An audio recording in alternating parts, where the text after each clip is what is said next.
Yo, what's up, you guys? It's your girl, Trudy LPC, and thank you for tuning into this week's episode of the Self-Aware and Up podcast. This season so far has been amazing, and I promise you my guest today is also going to be amazing. I cannot wait for him to share his story with you so he can tell you a little bit about what he does in the world of self-improvement and self-empowerment. His name is Dimitrius Jones, and he is the author of Life After Low Self-Esteem. I know that's something that a lot of us have struggled with at some point in our lives, so I can't wait for him to share his story and impart more of the knowledge and wisdom that he's gained throughout his life. He's also the podcast host of a self-titled podcast, Dimitrius, and he is an all-around entrepreneur that explores many things related to self-improvement and just improving your life. So without further ado, please welcome to the Self-Aware and Up podcast, Dimitrius Jones. Hey, Dimitrius, how you doing today? Hey, Tree, I'm doing wonderful. Thank you so much for inviting me on the Self-Aware and Fucked Up podcast. So my name is Dimitrius Jones. I'm an author, like you mentioned, and podcast host. I specialize in self-improvement and self-acceptance. Want to highlight that last part because what many of you will not see is that I boggled the initial introduction. So it's one of those things. It's an ongoing journey. You're never going to reach a point in your life where you are 100% perfect. And I hope for those of you listening that is not the goal. It's definitely not the goal for me. And you're still going to have your times where you're going to have your slip ups. You're going to have your days where you're just not 100% on. This is one of those days for me. So I sit in that. I am very comfortable saying, hey, we need to kind of revamp a little bit and just bear with me for a second. Gotcha. So my self-improvement journey began when I was 8 years old. So for me as a feminine gay man, of course, we are constantly barraged with all sorts of negativity, right? We are told that we are abominations, sinful. We are the reason for society's eventual collapse. It sounds hyperbolic, but we're told that, right? Right. And so being exposed to that from a very young age through most of my formative years, and then being told, okay, you graduated high school, it's time for you to go out and be a fully functioning adult with no issues. Like, let's be serious, y'all. So I can remember as an 8-year-old, the first time I heard the term low self-esteem, we had a group of counselors. This was when I was in second grade. Had a group of counselors that came in and gave a presentation on self-esteem. They used puppets. We watched a video. It's kind of like Schoolhouse Rock type of vibe. Okay. And afterwards, we were to take a questionnaire. So on that questionnaire, I couldn't remember all of the questions exactly, but I could definitely remember that afterwards we had to go through the responses that we provided. And the counselors were saying, if these were your responses, the results here mean that you have low self-esteem. So in an ordinary when in mine said, of course, low self-esteem. So in ordinary circumstance, you would think that if you have an 8-year-old child who is indicating on a questionnaire that they have low self-esteem, that maybe, we'd alert the school counselor that, hey, we need to kind of pull this child to the side and see what's going on, see what it is that's making them feel this way about themselves. That didn't happen for me. So I was also enduring a lot of bullying, teasing, you name it, at the time as well. So now there's the bullying, teasing, all that. And now there's also, you have this thing that's wrong with you, is my 8-year-old mind. And I carried that from 8 years old all the way through till graduating high school and beyond, really. Yeah. But when I graduated high school, it was looking back and going, okay, I'm free from that environment where I had to endure the majority of the negativity. But now I'm being expected to be a fully functioning adult and navigate the world, pristinely. And of course, I can't do that because I've had to, at several stages of my development, kind of arrest myself, especially in the emotional department and the social interaction department, because I had very little meaningful and safe social interactions. So I get into college and struggle because really back then, that should have been the time where I kind of took some time off from everything, went into therapy, and just unpacked the last 10 years, which were also some of the most important years of my development. But of course, when you're in college, you barely have time to sleep. So that didn't happen then. Graduate college. Now you're really being expected to navigate the world as an adult. You're expected to knock it out of the park, get a job, start saving money, get a house, start a family, all those sorts of things. Of course, as far as the job aspect, any millennial will tell you a large part of that is because the promise that we were given about getting a degree and instantly landing a job right out of college was not true. But the other aspect of it was the relationship building aspect, the connections, the being able to walk into a new environment with new people and not be completely overwhelmed to the point where you just run off and you can't do it, can't handle yourself. And that last portion was when I finally figured out that, you know what?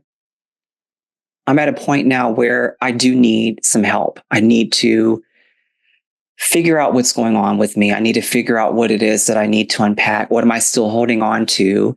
And a big motivator for me was, I don't want to be 30 years old, still mad about stuff that happened when I was 8 years old, right? Yeah. So I did the therapy. And a big thing of what I learned was that I just, he told me you have a low self-esteem. You don't feel good about yourself. Your self-worth, you don't have a positive outlook of yourself. So in working through the low self-esteem, the low self-worth, a large portion of that involved me having to put myself out there, having to deal with embarrassment, having to deal with and confront that, because that's going to happen. You're going to sometimes when you go out and you do things, you may do something that you feel embarrassed about. And then also meeting people, being consistent with meeting people and being consistent with developing and fine-tuning the social skills that we all need in order to improve ourselves. And so when I was able to overcome a lot of my low self-worth and self-doubt, that was when I really, especially as a feminine gay man, because there are so few tools for us to begin with, I was like, you know what? I want to be able to share what I've learned, what I've experienced, my triumphs with people out there who are also struggling with their self-worth. And the self-guide that I produced, Life After Low Self-Esteem, is really geared for everyone. But I wanted to make sure to indicate in the book that it's written from my perspective so that people could understand that, okay, it's for everybody. But if you're a feminine, sparkly gay man somewhere, there's a guide for you. There's something for you. You're also included in this process. So that was a large driver of me creating that guide. And of course, for me wanting to come on this podcast and speak to you about what it means to be developing your social skills when you are socially awkward, like myself, through no fault of your own, maybe. Gotcha. So I really appreciate the opportunity to do that. Yeah, I really appreciate you accepting the invitation and also being really open and transparent. Your story is, it's something that I hear a lot in therapy, in helping people walk through their journeys, especially as people within our queer community. Like, that is something that I see, that story of low self-esteem and not really feeling accepted and not having a place of belonging. And I actually recently did a webinar for a company on LGBT community and how it's so important for us to build community in order for us to see ourselves, like, as it being okay for us to be us. And so I know that I feel, that from the lesbian perspective, I feel like gay men have it a lot worse than we do, especially if you're a lesbian like myself, who can pass. If, no one has to know that I'm gay unless I disclose that. But I feel, like what you're doing is so important for the community and so important for queer men and even queer women as well. But like you said, you're not just writing to that population, you're writing for everyone, but from your perspective. And I think that low self-esteem is something that I think anybody can deal with that at any point. Sometimes people have an inflated sense of self, and I still think that that's a form of low self-esteem, but right. I just really appreciate your genuineness. One of the things that really drew me to you was the piece about the social awkwardness of it all, because I feel like I see so many clients that struggle to make friendships, just not knowing how to do it in adulthood because you're not in that social setting of school. Can you speak a little bit more about what your journey was like and what tools maybe people who identify as socially awkward can use to help them kind of build that social toolbox for themselves? Right. So for my journey, from being a socially awkward person, still socially awkward. Sometimes it doesn't go away, and that's okay. But for me, I think, so let's start with the roadblocks. I think one of the major, because I talked about this the other day, one of the major roadblocks that we have in our adulthood, like you mentioned, we're now outside of a school setting where you go to school every day, whether you want to or not, and you see the same people every day. So you're able to navigate different social dynamics and find your little place, your little nook of friends. And you see those same friends at least 5 times a week. Right. Well, now you're in a situation where you're trying to make new friends, but outside of the people that you work with, which is a whole different territory there, as we all know, most of us know anyway, it's more difficult because you don't see the same people that you want to connect with every day, maybe. And it's a lot harder to be consistent because let's say you are a person where making friends at work is not your thing, which is totally valid because there are situations you and I both know where you just can't do that sometimes, unfortunately. And so you get done working an 8-hour job, you get home, you still have a whole bunch of responsibilities to get done. You got to cook, clean, whatever you got to do. Then where is the energy left to try to go out and try to make these social connections? Usually it has to be done on a day off or something of that nature, but just finding the time to be consistent. And that's what it takes. It takes consistency and it takes communication to make sure that you are able to make those connections. And so for me, it was a struggle because, of course, I'm a homebody and I'm very comfortable being at home and not going anywhere. So that's really a big part of my problem. So, of course, you get to where you do get lonely and you do want to go out and you want to make connections, but it's finding those places that you can make those connections. That's a big one. And then also continuously showing up, right? And continuously making sure that you are making yourself to where you someone will feel comfortable approaching you. And so what I had to do, I had to find the things that I was interested in. So I love anime. I love video games. And so it was me going like on Facebook or something to find a group that catered to that and going, okay, do you guys have meetups? Sure. We have a weekly meetup where we watch anime. Perfect. Right. So I went to that weekly meetup, sat around, we watched anime, connected with people. And it was the understanding that these connections, these friendships, these potential future friendships, they don't happen overnight, right? And that's where, again, the consistency comes in. So if you just go to one meetup and then you don't show up for several months and you feel like you're not making any friends, that's something that I had to remind myself and something that I remind other people that, again, just like when you were in school, you had to constantly see these people in order for that connection to build and form into something that became a lot more meaningful over time. So it's the same thing. It's just that we now have less time to do it, less free time to do it. And so I encourage people. It is difficult. It is difficult to find the time, and it is difficult to make the time.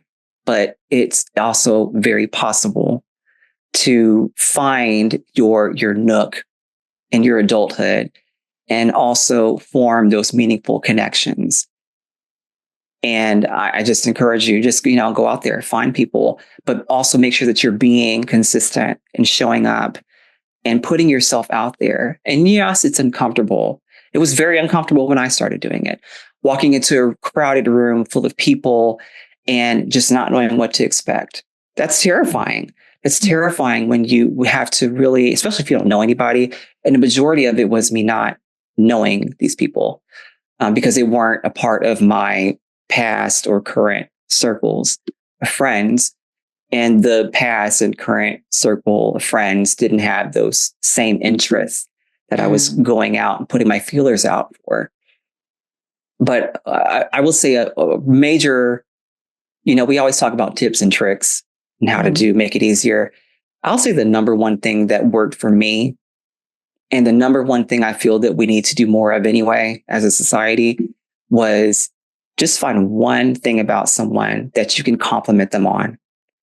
Okay. Something you can be just like the way they tie their shoelaces. Like, just find something that you like about them and just say, hey, that's really cool how you do that. Where'd you get it?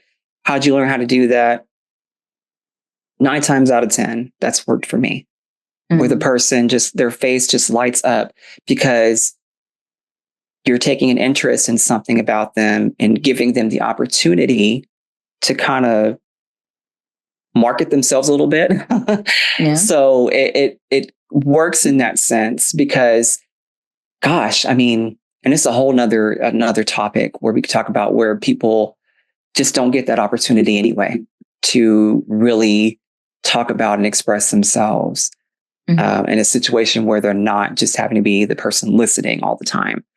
So that's my first major trick for that. And then again, just remaining consistent and then practicing empathy, just putting yourself in the other person's shoes, active listening, those sorts of things where someone's talking, just try to relate to them. Just try to see where you can find a common ground with that person. Those are for me, the 3 major things that have helped me so much on my journey, being socially awkward, but also trying to socialize. Gotcha.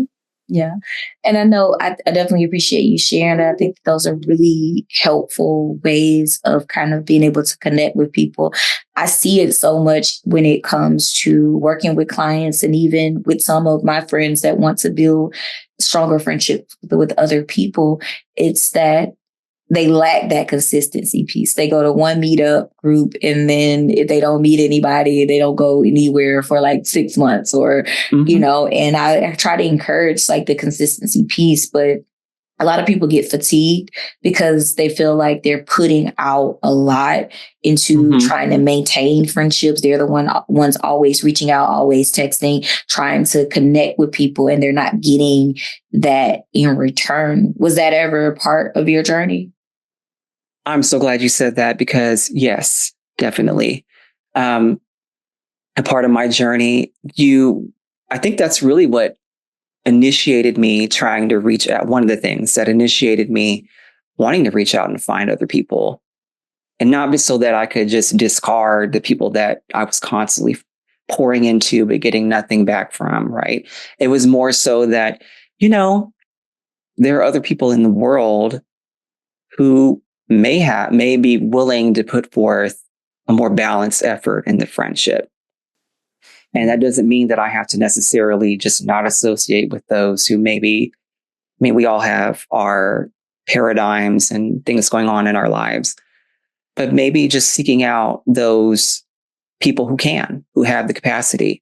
And I want to say that there are people out there who do have the capacity. You're not the only person on earth who is just very forthcoming and pushing and wanting to have those conversations that you have, those daily conversations, those phone calls, all those sorts of things.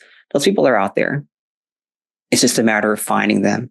And I know it can be so discouraging when, like you mentioned, you're going to a meetup and you get exhausted because, well, one thing, you're already exhausted by the time you go out to these meetings because you've had to work, you've had to take care of your responsibilities, barely have enough energy to just keep yourself awake sometimes, right? And now you're trying to put yourself out there in situations where you're a little bit uncomfortable, a little bit uneasy to begin with.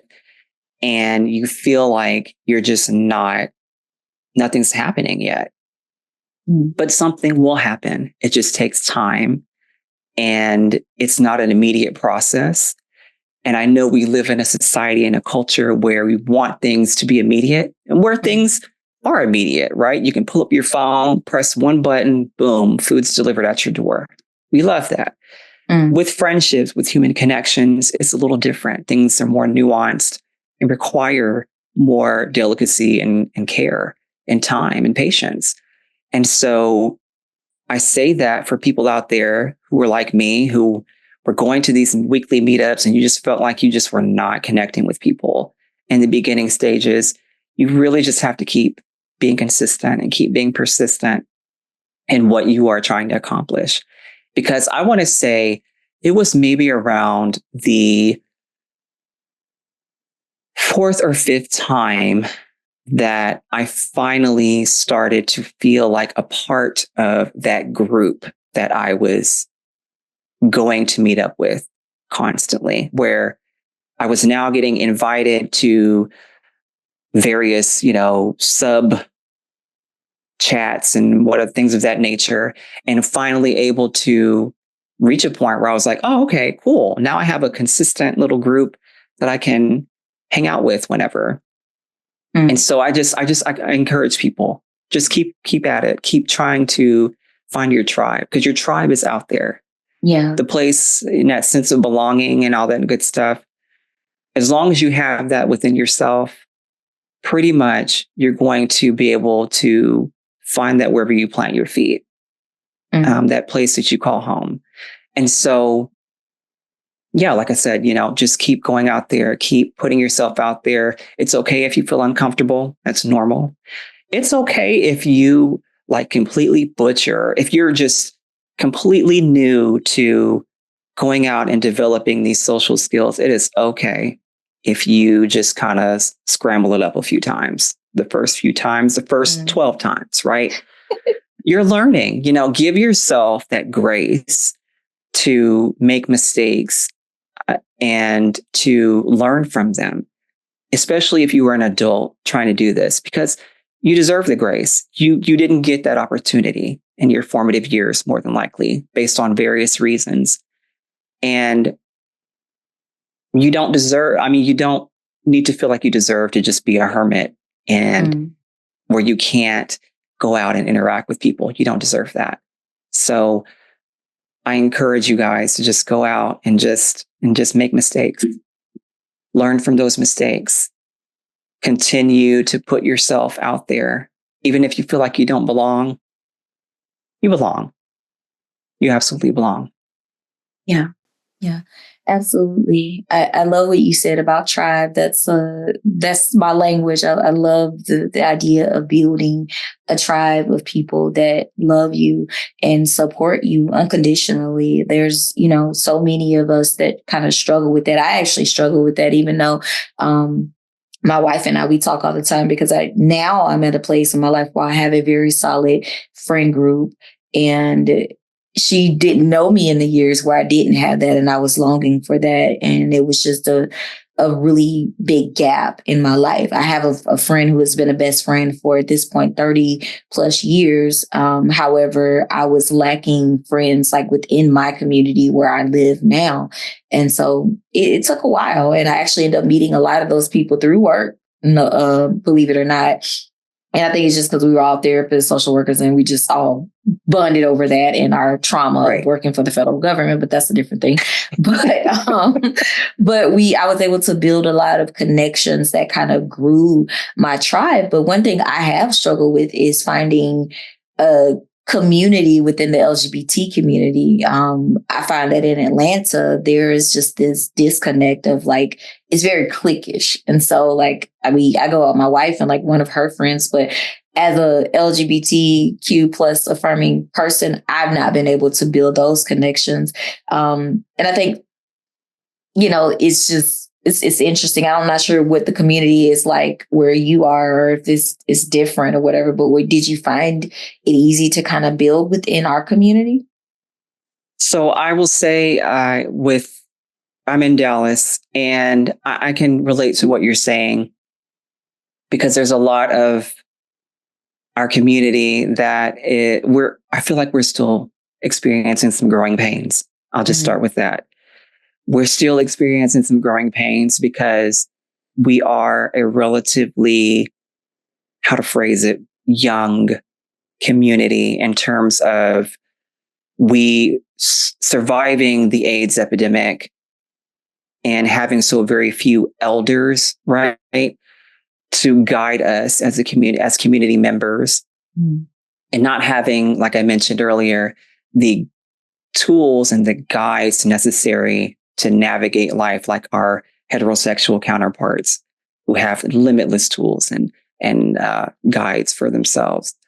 So that being said, yes, it sometimes was a struggle to make friends within the LGBTQ community, because it just felt like at times that you needed to fit a certain aesthetic.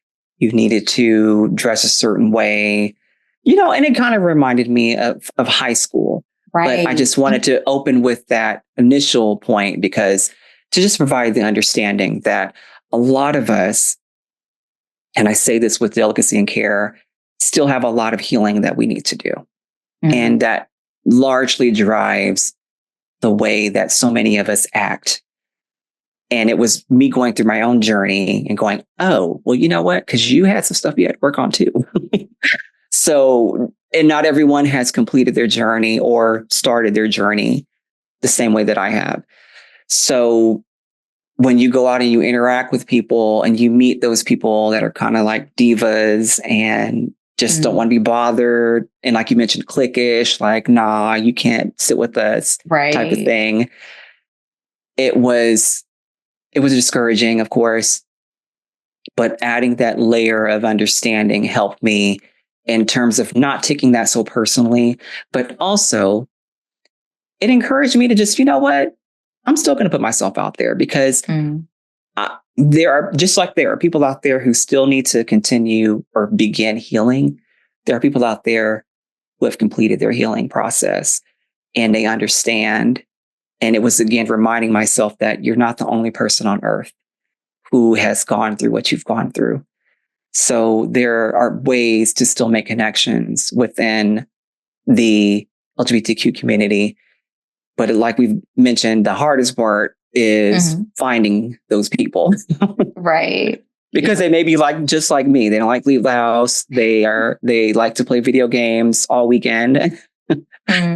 and just order their food to pick up. So, but I will say it's not impossible. I have managed to make some very, really, really amazing friends here. I'm in Dallas, who I still talk to every day, go out to eat with, that sort of thing. So for my LGBTQ babies out there who are socially awkward, it is possible. It's possible to meet these people and step outside of the heterosexual bubble and form these connections. So if that is what you are really passionate about, absolutely, I encourage you to do so, and you can do it. So, yeah. Gotcha. Thank you for sharing that, because I thought I was like living in the Twilight Zone out here. Like, is this just an Atlanta thing? Because Atlanta is so pretentious. Like, yes. I mean, it just is what it is. And so I'm like, is this just a thing here, or is this like a thing outside of this bubble? Yeah. But I loved you diving into like the historical kind of context of maybe the why behind why we are the way that we are. Because I was just like, but on the other hand, it's I guess it's good that I don't have a lot of queer friends, because I see and specialize in working with queer people. So like I can't be friends with my clients. So I guess it's good. And maybe that's why the universe has not aligned for that to happen. But nevertheless, but I want to kind of shift gears a bit. Just to kind of pick your brain a little bit. I know you said you wanted to come on the show. You like the title of the show, but I want to know, how do you personally connect with the idea of being self-aware and fucked up? I personally connect with that because self-improvement is an ongoing journey. Mm-hmm. You are never going to reach a place where you are 100% perfect. You have no hangups, imperfections, things of that nature. And that really shouldn't be the goal. Like I mentioned earlier in this podcast, we had to restart the intro because my earbuds were falling out. I had to put these headphones on and, that sort of thing. And that's kind of day it's been. And that's going to happen. You're going to have those days where you're like, I'm sorry, I got to start over. We got to do this again. Take two, please. And so a lot of and the other portion that I was very passionate about in my introduction there was about self-acceptance. Accepting that you are who you are in this very moment. You have things that you can improve on, yes, but accepting that this portion of you, who you are right in this very moment, even after all the work that you've done, that is someone who is worthy of being loved and respected and cared about, and that was a large portion of what I had to come to terms with in my own journey, was that, yes, I have these things I need to work on, or I've already worked on these things, but I am still going to have my days where I just am all over the place and I need a moment.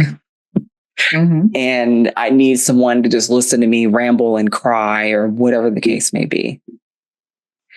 So, for instance, I take antidepressants and people are like, oh, you take antidepressants, you should not be sad. I'm like, no. I still have my days where I wake up and I will be at my desk and I will just be like, I don't know what's going on, and just burst into tears. And it's just accepting that that's a part of yourself. That's a part of what makes you you. And that is something that is beautiful and should be cherished. And so that's what really drew me to speak to you on this podcast, and why I love the name of the podcast, Self-Aware and Fucked Up, because self-awareness doesn't have to be like an end destination. It should be, you've reached that point, but it's still an ongoing process. So it's possible to be self-aware and fucked up, but still be worthy of love and beautiful, and someone who can still inspire others to work through whatever it is that they need to work through. And so that was my goal. And I felt like it aligned with the mission of the podcast. And again, I just appreciate you for having me on for this. Yeah.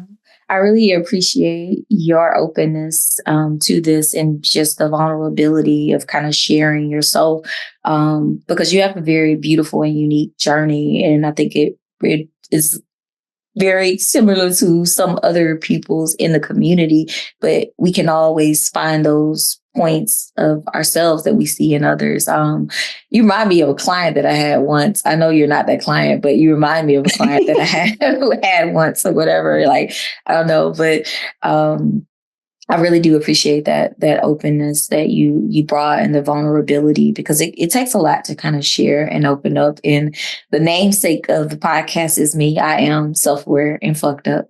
So and a lot of people tend to relate to that or whatever. Because Right. I mean, life is messy. It's not perfect. Like I always tell people, being a therapist doesn't make you perfect. I have my own therapist that I see every week, and I probably need to be on antidepressants just for you to take them because I'm non-compliant. So again, self-aware and fucked up, but Right.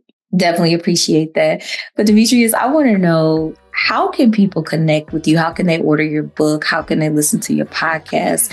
How can they know more about you and learn more about you? Right. Well, my book, Life After Low Self-Esteem, is on Amazon. It's an ebook and paperback format. For myself, my socials, I have a lot of I's in my name, y'all, so just bear with me. So it's Dimitrius Jones. You can find me just about anywhere there's social media. The name of my podcast, same thing. It's my first name, Dimitrius. And you just type that in and it'll just pop right up. It'll be a pink little picture, cartoon version of me. So can't miss it. So again, just thank you so much, Tree, for having me. I really appreciate you allowing me on in your space to talk about what we've talked about today. You are so welcome. And thank you so much for your time. I really appreciate you taking time out of your day as well. Guys, please make sure that you connect with Dimitrius. The information of how you can connect with him will be in the description of this episode, along with his link tree and all of his other information for how you can purchase his book. So make sure that you guys do that right now. Also, be sure to follow me, Tree the LPC, on all social media platforms under the handle Tree the LPC. Until next time, be safe, be well, and make sure that you take care of your mental health.